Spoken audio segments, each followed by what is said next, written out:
probably the most entertaining ball game so far this season. Clearly one of the best plays to happen so far this season. It might be the best play throughout the entire season. I know you heard of a Hail Mary, but what about Hail Murray? Why don't we rename the Hail Mary play Hail Murray, because of the play that Kyler Murray made, the outstanding throw to DeAndre Hopkins, friend of the show, by the way. Shout out to Nuke. Outstanding touchdown reception, probably one of the best passes and receptions you might see throughout the year.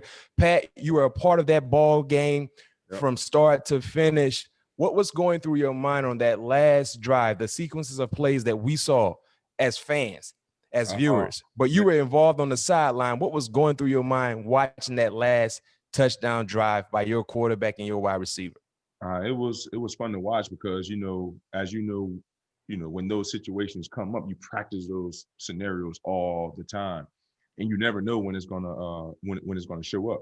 And it showed up yesterday, and we executed the plays that we needed to do to get in position to throw that last Hail Mary. But the good thing, it was some time left on it because we would have had a shot for a second one. But what was going through my head was like, just throw it in the end zone, give somebody a shot, because obviously, you had a defensive end coming free. I can't remember who it was, but he was coming free, had a good, clean hit on Kyler, but Kyler being elusive, being the mighty mouse that he is, broke away to his left, beat another tackle and just heaved it, about 55 yards and gave his guy an opportunity to make a play.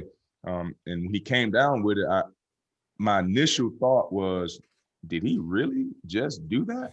You know what I mean? Because I was at the end of I was on our 20-yard line, like going into our locker room. So I'm just down there just watching. He threw. Were you watching the jumbo Tron, or are you actually watching the field? I was watching the field. Yeah. I was like, just throw it up, give him a shot.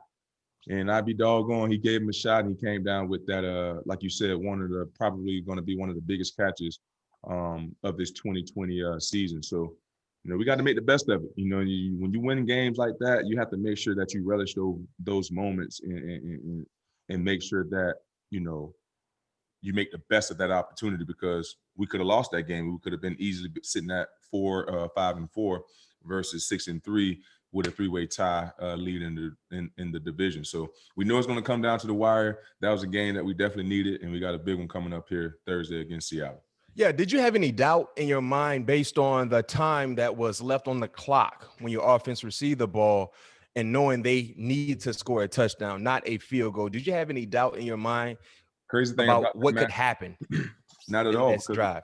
Yeah, not at all. Because, like I said, we go over that situation all the time. Hell, we had that same situation down 4 on Thursday, and we had that same situation down 4 on Saturday before we went to the game. So, you mean the week of preparation? The week of preparation. So, yeah, Coach Rogers, our special team coach, is kind of like the time management person. So, him and Cliff did a great job of knowing the time that they had to work with to get in position to be able to give ourselves an opportunity to throw that Hail Mary, and it worked out perfect. And like I said, we work on those situations all the time, and you just have to be ready because you never know when it's going to show up. And it showed up, and we executed to our full potential. That's why situational for us in Pittsburgh, we used to have situational Friday where we go over plays like this. It might not show up, but you need to be ready just in case it shows up. Like your coaches always say, especially as a defensive coordinator, man, you can play 59 minutes and 59 seconds of good football. But if you don't defend that 1 second, what the heck those 59 seconds, those exactly 59 minutes, 59 seconds was for. Every second, every minute matters in the game of football. Especially it's the ultimate team sport. It's the ultimate team sport. And I had opportunity of breaking that play down on CBS Sports HQ Sunday night after the ball game. And one thing that I saw Buffalo did wrong was they allowed D-Hop to have a free release off the line of scrimmage. Usually when we used to practice to defend a Hail Mary, we would have a disruptor in front of him at the line of scrimmage, being able to disrupt him, not giving him a free release to get down the football field in time to potentially be in position to make that reception. And then secondly, if you're not going to give him a free release, just send the house. Don't give the quarterback enough time to be able to throw it 40 plus yards Yeah. down the football field. They didn't send the house. They didn't have a presser, a bump and run guy in front of D-Hop. And because of that, we saw arguably the best play so far this season. And also, too, Pat, one thing that people don't realize, D-Hop was on the single receiver side. There was trips away. You don't usually throw the football to the single receiver guy side because usually he's outnumbered when it comes to defenders in the secondary. Right. And I also talked about, and you hit on this too a few moments ago, how important this ball game was, because what we saw in your division, the Rams took care of their business against Seattle, right? So the top three teams, and I believe right now going forward in the NFC West, Pat, is going to be a three-team race. You know, Right. and because of the injuries and adversity the 49ers are facing, I don't want to count them out, but I'm kind of counting them out, right? It's going to be a three-team race. You guys won. Seattle lost. The Rams won. All three teams, top three teams, have 3 losses. That was a huge win. How could that win this past Sunday change the trajectory of the ball club going forward? I mean, you know, winning those type of ball games just give you so much more confidence.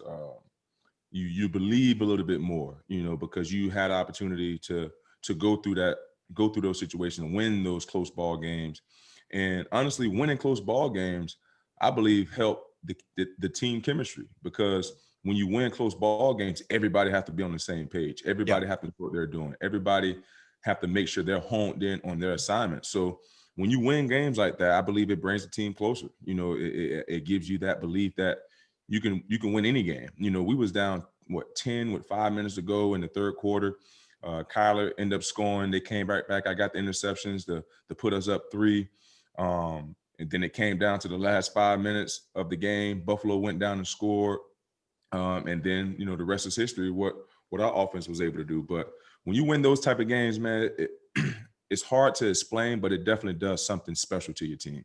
No question. I tell people all the time, you know, I was fortunate enough to play on 3 Super Bowl teams, 3 teams that made it to the championship. And we all 3 of those teams, Pat, had that one defining moment throughout the season where we came together. It could have been some adversity on the football field, injuries, but we came together and we were battle tested and we found a way to win a ball game. And we just used that as a momentum booster throughout the season.